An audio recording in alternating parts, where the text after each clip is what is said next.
I think most red teams do pen testing as part of it, but pen testing can also stand on its own. If you look at your average red team engagement, you are running pen tests against different controls. It's just a lot more holistic. Welcome to Unspoken Security by ZeroFox, the raw and gritty podcast for cybersecurity professionals who want to understand how threat actors are leveraging the internet. In each episode, your host AJ Nash engages with various industry experts to dissect current trends, share practical insights, and address the blunt truths surrounding security. Ultimately, the lessons learned will enable security professionals to take an intel-driven, proactive approach to physical and cybersecurity that extends past the perimeter. Let's get started.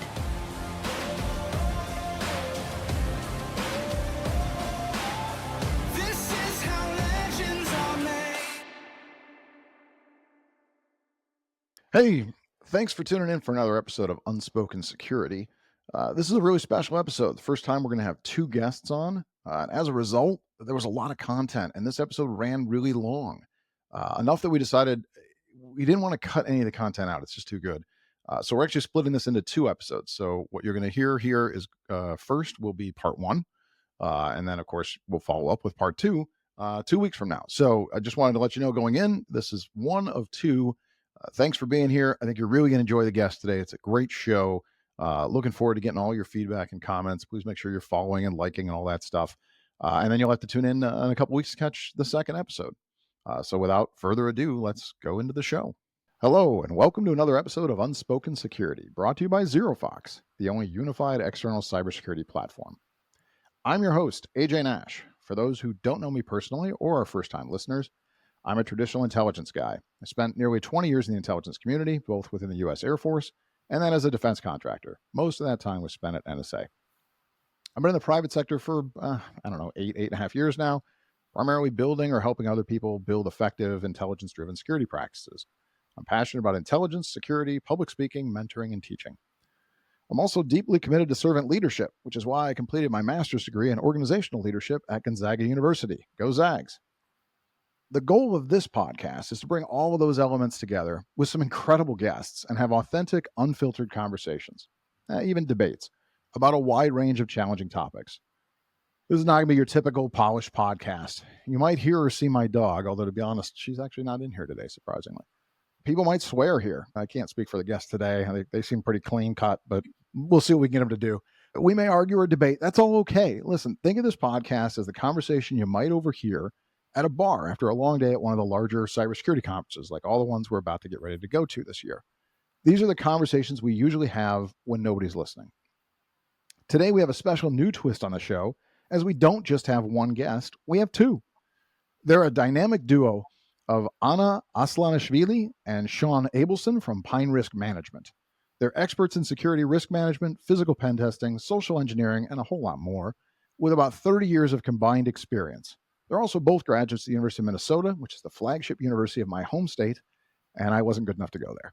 So, Anna and Shawn, is there anything I left out in terms of your bio that you want to add before we start jumping into the conversation? I think you nailed it. Anna, did I pronounce your name correctly the first time? Actually, shockingly, yes. What? I'm not going to do it again, I'm sure. It's the one and only time, so I'm glad it was recorded. Shawn, yours is a hell of a lot easier. So... Listen, the title of today's episode is Challenging Assumptions at the Intersection of Cyber and Physical Security. One of my longer titles, I guess, but I thought it was really important. I know we talked about this a little bit in the prep. I think it's a really interesting topic, the challenging these assumptions and specifically that intersection of cyber and physical security, because a lot of organizations I've worked with or visited or talked to, consulted with, dealt with in any way, they seem to have these areas segregated, right? Physical's over here, cyber's over here, never the two shall meet. They're different people from different cultures and backgrounds. So the idea of, how they intersect and talk about those assumptions, I think is really, really interesting. So, with the two of you guys, I know you got a great background in this space, and we talk a lot about in the physical security case, we talk about pen testing, right? But physical pen testing, not that technical piece, and red teaming. But I'm curious, what are the foundations of effective red teaming? And for that matter, what's the difference between penetration testing, pen testing, and red teaming in your minds? I can take this one. First of all, thanks for having us. I'm excited to be the first duet on the podcast, just to have a chance to talk to you. Totally. As far as the foundations of red teaming go, one of the things that are frequently forgotten is that red team really is a blue team with a twist. And what I mean by that is that we all have the same mission. The blue team is there to defend the company, set it up the best it can to protect everything that matters. And red team has the exact same mission. We just go about it a little bit differently, and people tend to get a little nervous about it, but that's pretty normal. We come in with an adversarial hat, and that's what sets us apart. And so what I mean by that really is that instead of focusing on one particular aspect of testing a particular control or focusing on access controls or surveillance systems or something else, we are standing in the shoes of an adversary and trying to picture from their perspective, why are they targeting this place, how would they go about it, and then from our realistic perspective, then we try to apply what we know about this adversary and see if the organization's defenses hold up against that. So whereas our tactics are different, our mission is very much the same, and that's to protect the company. And so, as we're increasingly facing off with more creative and more capable adversary, I'm obviously biased, but a red team tends to be the best security team that helps stay ahead of that adversarial tactic. What did I miss out? That's really interesting. Shawn, what do you want to add, man? No, I think you hit the nail on the head with each of those points, especially the difference between red teaming and pen testing. In my mind, you're going to ask 100 red teamers and get 150 different opinions on it. But on the physical side, especially, pen testing is when you try to break into a building, and red teaming is when you do it with an adversarial perspective, adopting an adversary's motivations, capabilities, and tactics.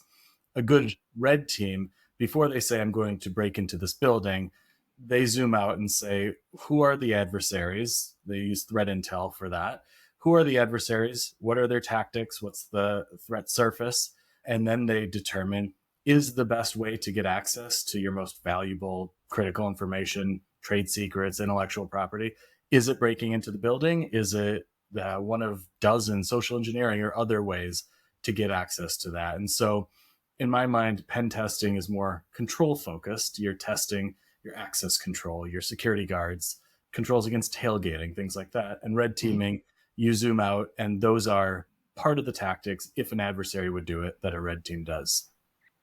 So it's interesting. And I Bustin, for both of you, I really appreciate you answering it this way, right? Because these terms are often used interchangeably. And from what you're saying, they really shouldn't be. It sounds like, and I don't want to put words in your mouth, so you tell me, pen testing can be on its own, right? Anybody can pen test, just check, see, does the door lock work? Does the mechanism work, right? Whereas from what you're saying, red teaming requires staying within a boundary of, what do we know of the adversary and following their rules of engagement, right? So we're emulating a specific adversary, a specific group. But do you think pen testing is still sort of a subset of that? Like if you're going to emulate a specific organization, hey, we know they act in this way, and this is how they tend to like to break into buildings, and so we're going to follow that tactic. But then we're still going to test. Obviously, we're doing the penetration testing in the way in which that adversary would be. So, are you saying that pen testing can be a subset of red teaming, essentially? I would be hard pressed to say that necessarily. I think it is very related. I think most red teams do pen testing as part of it, but pen testing can also stand on its own. If you look at your average red team engagement, you are running pen tests against different controls. It's just a lot more holistic. So from a scoping perspective, pen tests are very narrow, not very narrowly scoped, but pretty scoped in. And a red team, your scope is what would an adversary do, and how can we emulate that fairly, realistically, and ethically against an organization. And so, yes, I guess I will agree that pen testing is a subset, but it also has the ability to absolutely stand on its own. There's pen testing teams, there's red teams, and they tend to be kind of separate approaches to doing the same thing, which is testing whether the security controls actually work the way people think they do, challenging assumptions, and then helping the blue team fix any gaps they find, or equally as important, helping validate the controls that are in place to confirm that they are in fact working.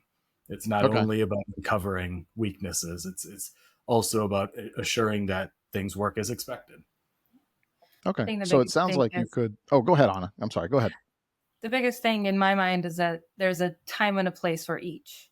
And so whereas they're not, mutually interchangeable, they're both very effective tactics. It just depends on what you're trying to get out of the assessment. If it's specific information and performance data on one control or a subset of controls, then one of these solutions might be better for you than just doing a holistic assessment, because it really depends on the readiness of your organization too. Got it.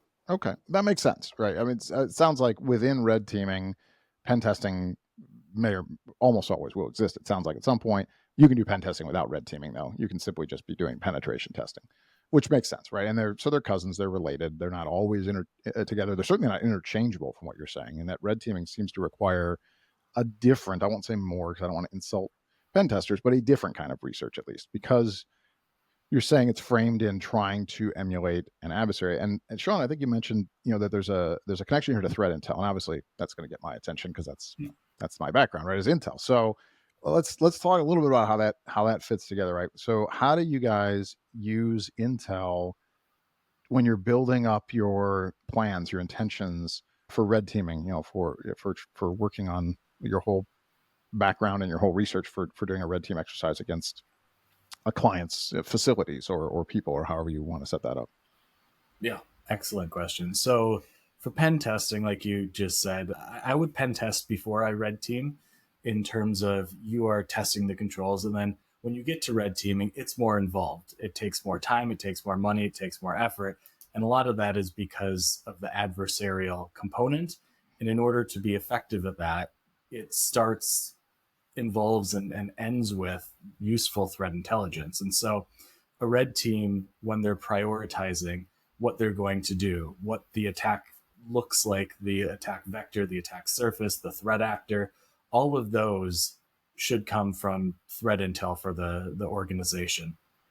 I use, during the course of an assessment, threat intel 4 times at least. So prioritizing who the adversary is, if you're trying to determine the most likely and impactful adversary. The second is using threat intel to determine what are the tactics, what are the likely tactics, what capabilities have they shown in the past, and what do you suspect them capable of? And that is what you're emulating. You're not going into a free-for-all where you have to get in at any costs. You want to know, will this person who I know is targeting my organization, will they be able to get in based on what we know about them and what they're good at? For number 3, determining what the target is. Their motivation helps to determine if they're trying to embarrass your company, recruit your employees to be insider threats, or steal intellectual property to give it to a company in the local country if it's a nation state actor. And so figuring out what their motivation is and what they might actually target is the third. And the fourth is really just tactics. It's the tactics of threat intel, but it's turned against your own company. And that's where you get some fun perspectives. You take all the intel gathering, reconnaissance, surveillance, scans, whatever goes into really good threat intel, and you did a good episode on intel requirements and all of that, and you turn it against the company that you are trying to protect, because you want to see that company through the eyes of your adversary. You want to see where the strengths appear to be, the deterrents. You want to see where the weaknesses might be, where they might target. And then you use threat intel to actually go out and do the assessment and see if an adversary can string a chain of vulnerabilities together in order to actually get into your organization, whether it's cyber or whether it's getting through multiple layers of physical security. So any good full-scale, realistic red team engagement, like threat intel, is the crux of that. Well, I love hearing that, obviously. Anna, do you have more great things to say about threat intel? Well, when I tell people what my job is, if I had a penny for every time someone's asked me if I'm the person dropping off from a helicopter. And Are you? Unfortunately, in the years that I've done this, I have yet to find a threat actor whose tactics are drop on top of the target building from a helicopter and then infiltrate. That's saved for movies, and it doesn't actually work that way. What works very well, however, is intelligence. And there's threat intel for the adversary, and then there's target intel in terms of what life looks like at what you're trying to protect, right? And so more often than not, it's not sexy uniforms and jumping out of helicopters. It's sitting in a surveillance van for hours and hours and hours and regretting your career choice. And you get a couple hours of action, and then you're sitting in that car again taking note. But that is ultimately what makes you successful in the long term. But without intelligence, I don't think red teams are anything. Yeah. Definitely not a recruiting case for red teaming, right? I mean, I'm not gonna lie. I thought we were gonna do like a Mission Impossible discussion here and helicopters, and you're saying no, there's none of that. No leather outfits and the lasers, mazes. What's that? I have outfits. Well, I know you have a bunch of wigs. I know we talked about that before the show. So I'm sure you have a lot of disguises, which maybe we'll get a chance to get into. But it doesn't sound like there's a lot of like, the whole laser beams you have to duck around and get through and try to steal the big diamond. It doesn't sound like there's any of that, with Mission Impossible music playing in the background. It's mostly just sitting in vans, observing and taking a lot of notes, it sounds like. Yeah, and guns. Yeah. Oh, guns. Well, now you got my attention. Trying to avoid guns. Yes, I think that's a good choice. Yeah, it's hard. I mean, we've done a lot of assessments at financial institutions with armed guards or off-duty law enforcement, directly targeting police stations, being hired by cities or police stations, and obviously those are interesting targets, and you just function differently.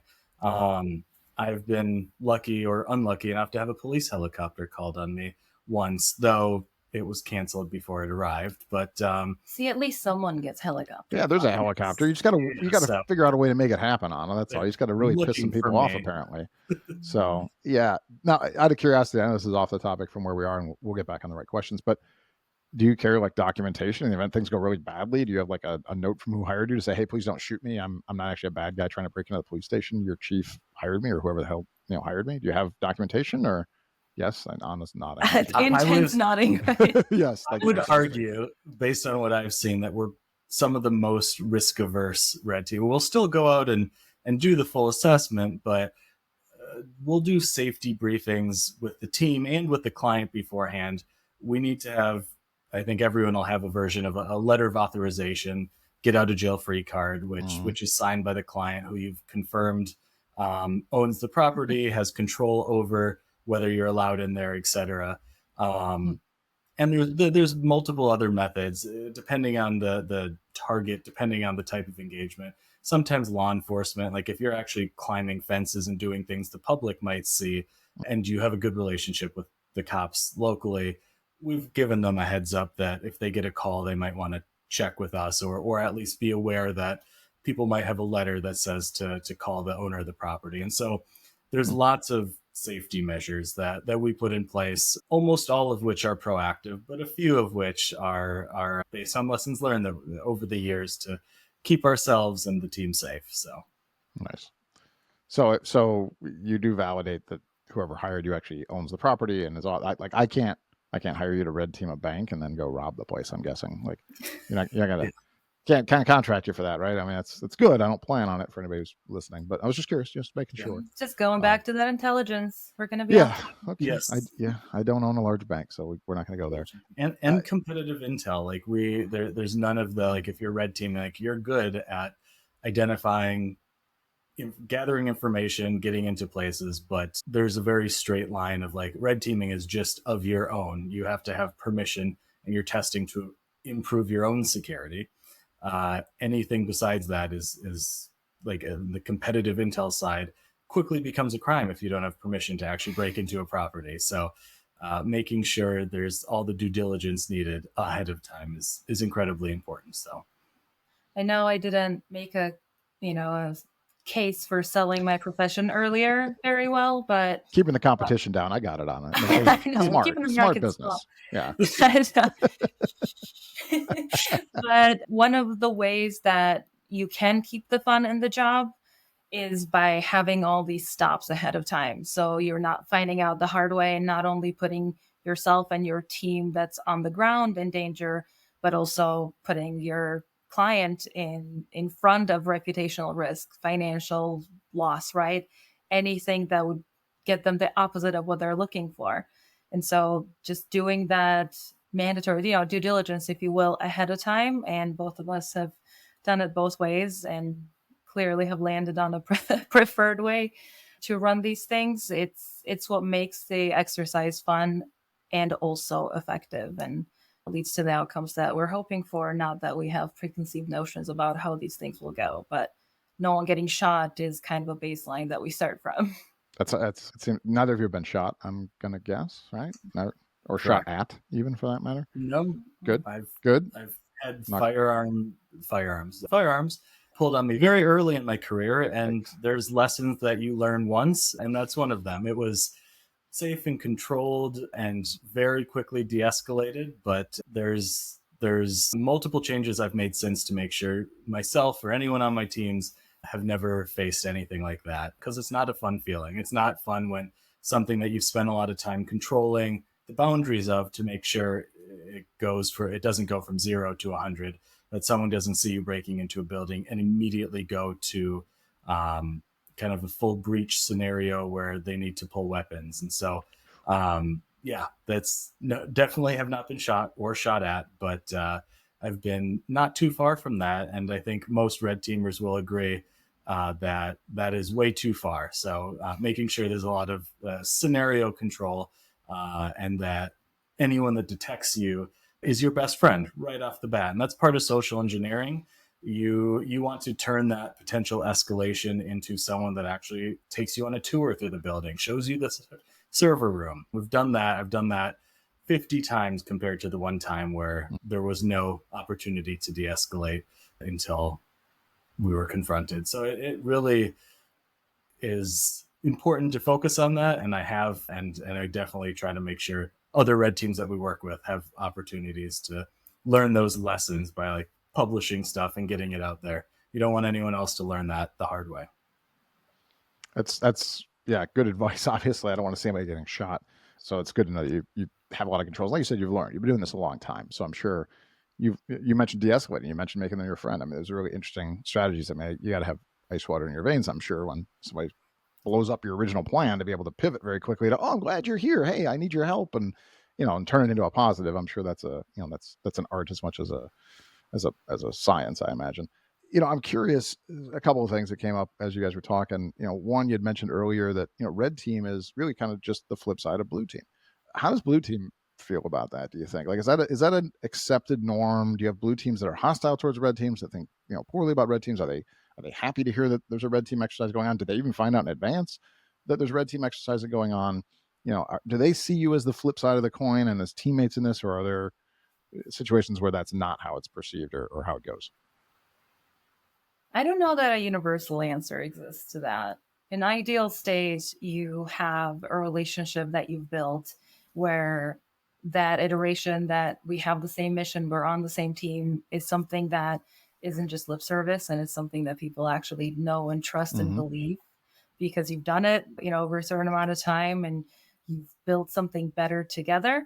Doesn't always work that way, and it's easy for things like this to kind of start moving in different directions pretty quickly. But from the shoes of the blue team, they are always on a defensive, and there's so many things, right? There's so many fixes. They're physical, infosec, cyber, like all of these different requirements. They have bug fixes and vulnerabilities that they know about, pen tests happening all the time, right? And so to prioritize this work really has to take that one team mentality. But at the same time, an effective red team shows what matters, right? So if you're looking at a queue of 1,000 tasks, we are, if deployed correctly, a tool to prioritize those 1,000 tasks and maybe look at, higher criticality vulnerabilities, or look at some of the systemic things that if we fix this approach, or if we fix this overall kind of umbrella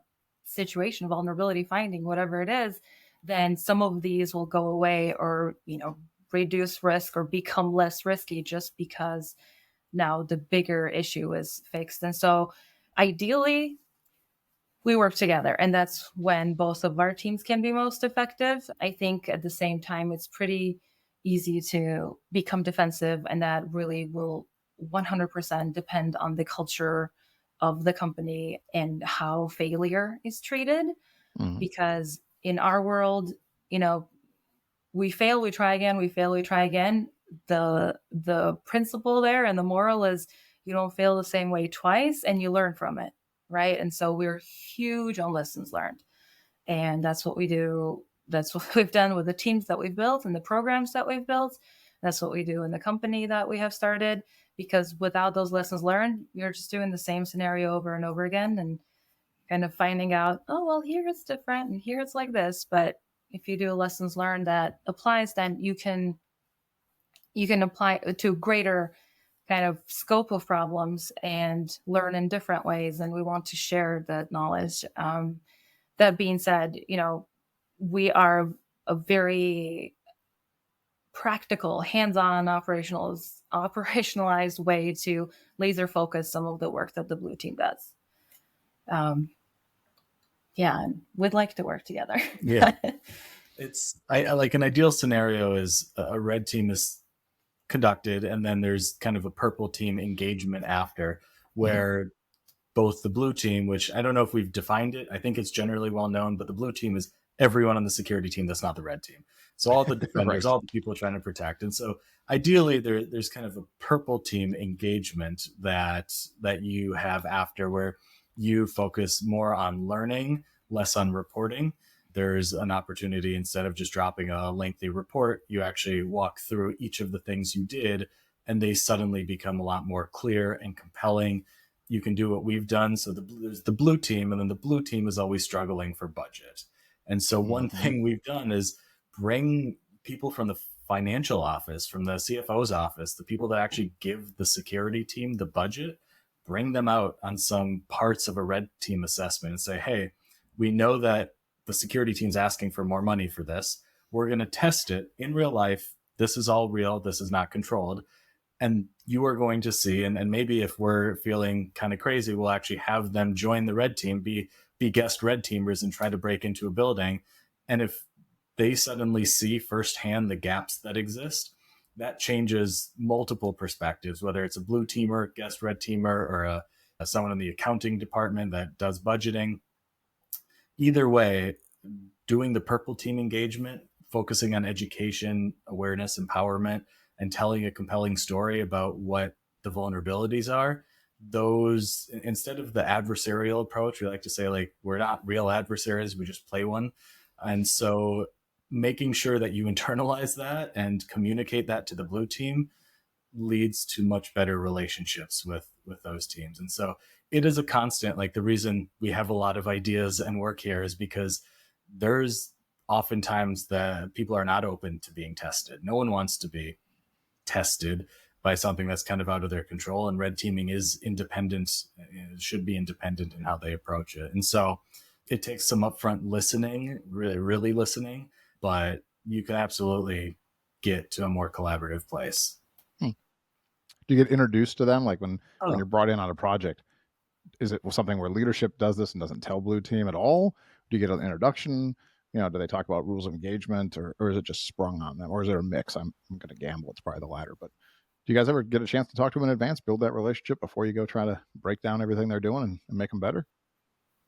The ideal scenario for me is kind of, as a consultant, a lengthy, like an ongoing relationship where you test. They have you show them in person, you have opportunities to fix them, and you go back and test. And so you're talking to them as people try to figure out, hey, how do I fix this specific vulnerability? They might reach out when they're trying to find the right hardware, software, etc. And that is an ideal scenario, not just a one-off, but an ongoing relationship. We got an opportunity to build an internal red team, the biggest physical one in Silicon Valley for a while, which was really fun and exciting. And in that case, you're sitting next to the blue team. You're surrounded by them, frankly. you're like 5 against 300, and that's perfect. Like, that's great, because they can walk over to your desk and say, hey, we were looking at this risk that was reported. It came from your team. Can you show us? Like, let's walk over to a door and show us what this is, so we can be confident that when we're fixing it globally with standards and things, that we know how to fix it. And so like that is an ideal scenario, either an internal red team or kind of an ongoing relationship where you do the assessment and then you support them as the blue team tries to fix it. So yes, very rarely will we not get to meet them where it's just like a CFO or CFO's office that wants to see how the security money is being spent will bring us in to assess it and then say, awesome, thanks for the report. We'll take it from here. Almost never happens. It's usually kind of a collaborative. It turns from a red team to a purple team effort after. I mean, I have a caveat to that. I agree that it's dynamic work, and the most fruitful it can be is when everyone's on the same page for what's happening. Mm-hmm. That being said, as far as the actual assessment goes for data gathering purposes, there is some healthy level of isolation that needs to happen to keep the performance evaluation realistic. Sure. The Makes goal sense. with this is authenticity of the test, and kind of mentioned in passing. Yeah. We mentioned in passing the importance of independence for red teams, and that's really where it comes in. We should have the freedom to threat model. We should have the freedom to test to the extent that we think an adversary might pursue something. Obviously, with restraints, constraints, ethics in place, everything reasonable, right? But it should be done in a way that is realistic in its outcomes. And so if you're doing a test at let's say a data center or a third party site, for example, and the guards know that there's a test coming tomorrow, you're going to get a very different staffing, first of all, and you're going to get a very different treatment as someone who's trying to infiltrate than you would if they know that, every quarter they get tested or have no expectation of being tested at all. And just having those different data sets and also having all of those data sets for a mature organization makes a really, really big difference, because if you have that relationship on a leadership level, they might have a good idea of what some of these trends are or what some of the kind of boots on the ground are experiencing in terms of, bottlenecks or issues, but there's always a little bit of a disconnect. And so we kind of stress that we want to understand the pain points of the people that actually do the work and not just people that make decisions, because I think ultimately, to be effective, both of those points are critical to know, but without each other, that's not a complete picture. And the goal for us is to build that picture out as much as possible, because we do kind of this very narrow niche of work that no one else tends to do or no one else has a full overlap with. And so I would just caveat this really long point. Fully agreed. OPSEC is essential in terms of making sure it's a pure, accurate, realistic engagement. Sure. No, that makes sense. Listen, both your answers made sense there. I appreciate you jumping in on it with the clarification. There's a line there, as you said. There has to be, right? If everybody knew when it was coming, hey, if tomorrow's testing day, yeah, you're going to get your most senior security people on their highest guard, very vigilant. That's not legitimate, right? You're not going to get the rookies. You're not going to get the people who are taking extra smoke breaks or, just not paying attention to whatever. Not to insult people, right? We're not always 100% highly vigilant, right? They're on their phones, whatever, right? We're not 100% vigilant all the time. But if you told me tomorrow's the day, yeah, it's, I'm going to be at my best, right? I was in the military. If you told me tomorrow was inspection day for my uniform, I'm going to be ironing my uniform tonight and cleaning everything up and being perfect. I'm going to get a haircut today. I'm going to do all the things I'm supposed to do. If you don't tell me, hopefully I'm within regs. I mean, I'm supposed to be. That's my job if I'm in the military, right? But I'm probably not going to be perfect, right? And that's the goal. So jumping a bit ahead here. So you talked a bit about this. There's a lot of cat and mouse game in this. There's hopefully some teamwork, as you said, but there's points when there's not, by design, because your job is to get a realistic assessment, right? So where do you draw the line on ethics on this? What's ethical, what's unethical in terms of tactics and strategies? So, I will say, in my world, we talk a lot about some of this stuff for, I don't know, phishing testing. I'll use as an example, what's ethical, what's not. I tend to be, for what it's worth, I know people have all sorts of opinions. I'm curious to get yours. I've pretty much said, listen, adversaries don't follow rules. So I'm probably not going to either. There's a difference between what's kind and what's fair are two very different things. Adversaries don't give a damn about fair. So there aren't topics that'll be off limits. So I kind of fall into that same boat, with the caveat that I would, in training, make sure to constantly train people on things that would never come in email. You're never going to get a pink slip in email. All right. So if somebody sends you a phishing campaign that's talking about, layoffs and you're getting fired, it has to be phishing, because we would never do that as a company, because that's a horrible way to notify people. You wouldn't do that, right? So you do it in training. But then I would use layoffs as a phishing campaign. I don't consider that to be cruel, because I've trained people. We would never do that. We're not a cruel company, right? But what are your thoughts, like, on ethics? What's ethical? What's unethical? Where do you draw that line when you talk about your strategies? Yeah, this is subject to endless debate from my experience. So I don't have the same opinion in terms of how you'd approach the phishing scenario specifically. And that's good, right? Anytime I disagree with someone, I like to call it out as like, that's good, because there's more than one perspective and we're not just group thinking each other. Now we get to fight. That's what I said would happen in the opening. Right? Now we get to duke it out. All right, you tell me why I'm wrong, and I'll tell you why you're wrong. No, great. I mean, I don't know if this I'm curious to hear your thoughts. We're probably the closest guests to you so far, and so we're actually not far apart. We could have done this in the same room today. They're only like 20 minutes from my house. So if this gets ugly, one of them leaves the screen, you better watch. She might show up, or I'm assuming it's Anna. She might show up behind me, right? So yeah, we'll see if my house gets red teamed here shortly, or pen tested. But anyway, yeah, go on. So you think I'm wrong, which is cool. Like you said, I agree. It's different opinions. So what are your thoughts here? Yeah, I think if you want to, ultimately, what's the goal? The goal is that people are not clicking on links that you don't want them to. There may be a higher percent, like realistically, you can intuit what is going to happen. If you send out a what I would describe as cruel or whatever, like phishing attempt, where it's just, hey, your performance review is available, click here. People are going to be interested in that.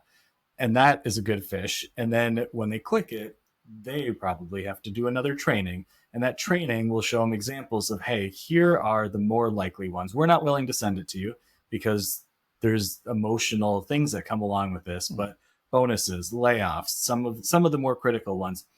The people that are going to click on the, hey, you got laid off email are the same ones that are going to click on your performance review is available. And so you still get the same point. You still get to train them on that email. And so my thinking, and so I'll back up. I agree. Like, adversaries do not play by the same rules.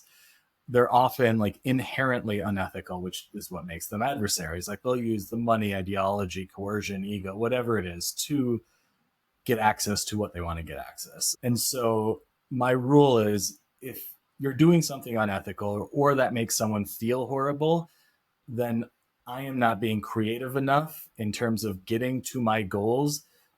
You can always find a different way, right? The brutal way is often the easy way, from what I've experienced, at least on the physical side. I'm not talking about phishing as much anymore. Sure. I got it. But the brutal way is the easy way. And so there's usually ways to reach your goal without causing significant harm or discomfort, things that you have to walk back. So for me, like, every rule exists for a reason. So over the years, like, I've established the don'ts based on seeing other people do things or hearing horror stories. I'll say, like, from the phishing side especially, like, our goal is like a good relationship with the workforce as a security team is essential. And people that get a bonus and then don't get a bonus, think they get a bonus, and then suddenly they have to do extra training. That is the opposite of a bonus, is doing security awareness and compliance training. And I say that as someone that has helped make those trainings.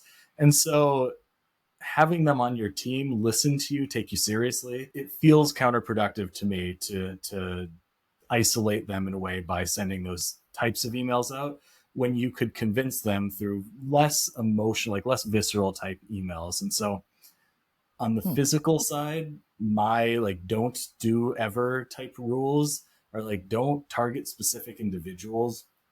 Meaning, if you're hired, like, and they ask you to, like, hey, can you see if this person's vulnerable to this type? That's a no-go, right? That goes hand in hand with no political hit jobs. That and security, like, there's always turf and politics, budget, and a lot of things along those lines. And so any wind that you might catch of political hit jobs or targeting a person is a no-go. This is a big one for me, is don't get anyone fired.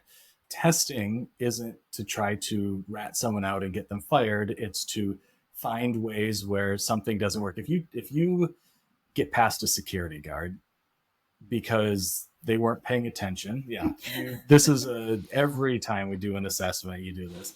If you can get past a security guard who's texting or even vulnerable to social engineering, it's not that security guard's problem. Like usually it's a system problem. Usually you're paying someone minimum wage to protect a multi-billion-dollar company, or you have a single point of failure, which is a human point of failure, when in fact it should be multiple layers of security that need to fail for someone to get into your building.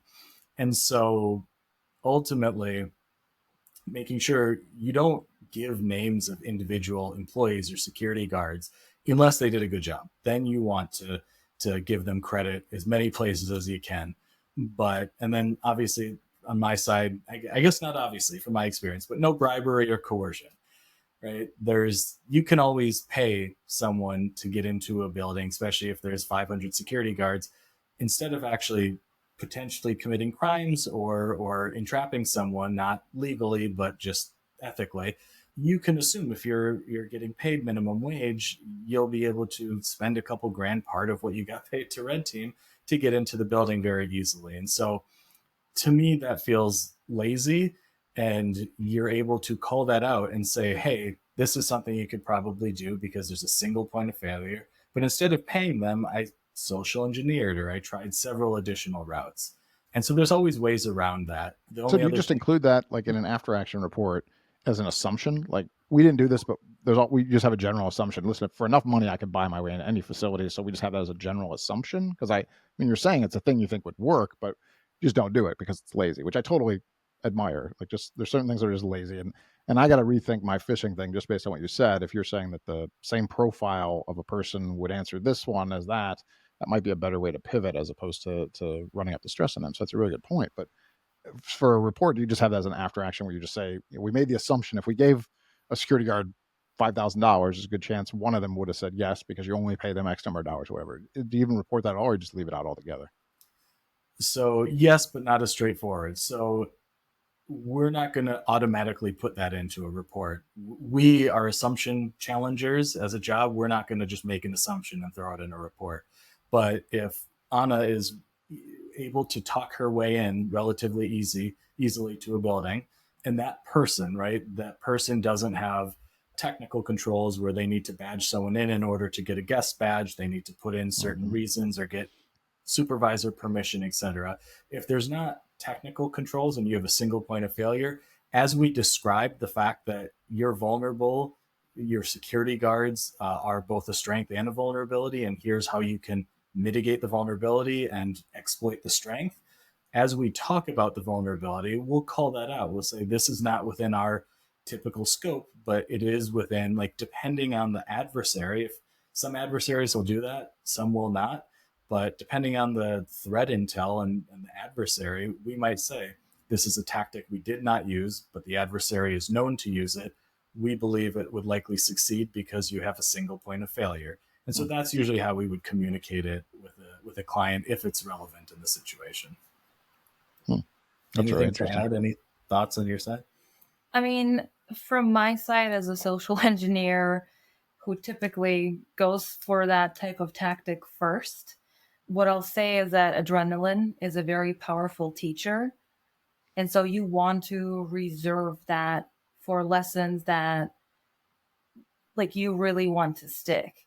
And the fact that your, company fooled you into something is probably less of a desired outcome than approaching it from a learning perspective for that person in a sort of like one-on-one situation, right? And so I kind of always joke about this, but I know the name of every receptionist and security guard that I've gotten past over the years because I always feel really, really, really bad.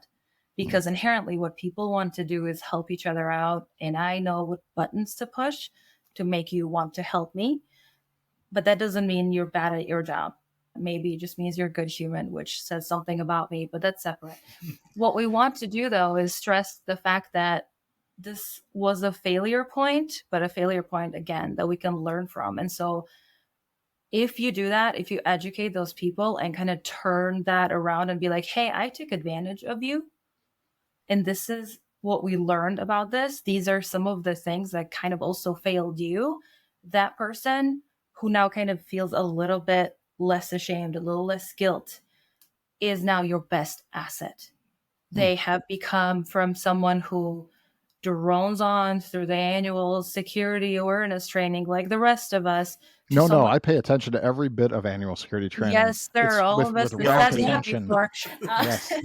I am very interested annually in training. Either way, they now have a little bit of that personal experience that makes things a little spicier than the annual report tends to. And so they can be your best advocate, and they can be your best proliferation tool for what the best practice actually is.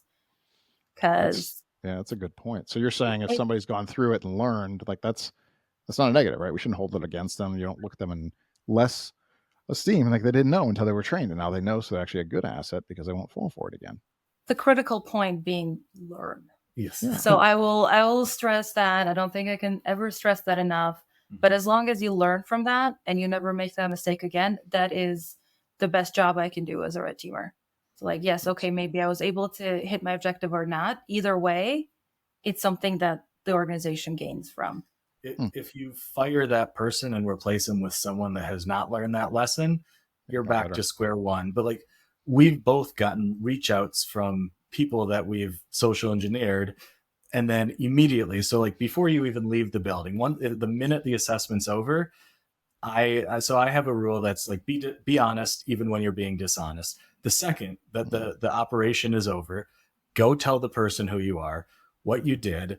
Tell them you're not putting their name in the report, except for this one thing that they did, which was really good, which is they challenged you up front. And then I've gotten reach outs after, be like, hey, did you just send someone to try to talk their way into the building? I'm like, no, but you should call someone because that's a real bad person, not a fake one. And so those people tend to end up being your biggest allies, your biggest assets after they've gone through it. If you take the time to debrief them, talk to them, ask how they felt. Like the best quotes and the most compelling stories I've put in reports have been from the security officers or the facilities people or the cleaning people who just had this sense that something wasn't right. They might have still let us in, but as soon as we debriefed afterward and talked to them, they're like, here is why I thought something wasn't right, and here's why you were able to talk your way past. And that gives, like, instead of just being like, I talked my way in, that gives specific information to the blue team, the security awareness team, whoever it is, on how to train and how to have easier reportings. Like, I knew something wasn't right, but I didn't know who to call. That is an easy thing for companies to solve. But without talking and debriefing with those people, being honest and joking and making sure they don't go home feeling crappy about their day. Let alone fired. Yeah, let alone fired. Right. And so I'll give credit, like Jason E. Street talks a lot about the educational component to red teaming. It's gone beyond just uncovering vulnerabilities. That part is equally as important now. All right. Well, that's all for part one. Hope you really enjoyed this so far. I mean, Anna and Shawn are really exciting, interesting folks. You can tell why this ran a bit long for us. This is just how we operate, right? It's a good conversation. They're really interesting, lots of great stuff. And again, didn't feel like cutting it down. There's so much here. We thought it was worth a couple of episodes. So this is the end of part one. We'll have them back here in a couple of weeks for part two, and you get a chance to see how it ends with some of the great stories they have. There's some really cool stories, real life events that happened. And of course, they're a secret, right? The things that have been unspoken. So please tune back in a couple of weeks, like and tweet and respond and feedback and all the things that go with this episode. But then please come back in a couple of weeks and catch the second half of Anna and Shawn's episode as we talk a bit more about some of the work they do in physical pen testing and beyond. So thanks again. Appreciate it for Unspoken Security. Looking forward to seeing you guys next time. That's a wrap for this episode of Unspoken Security, brought to you by ZeroFox, the only unified external cybersecurity platform. If you enjoyed this episode, follow us wherever you listen to your favorite podcasts. See you next time.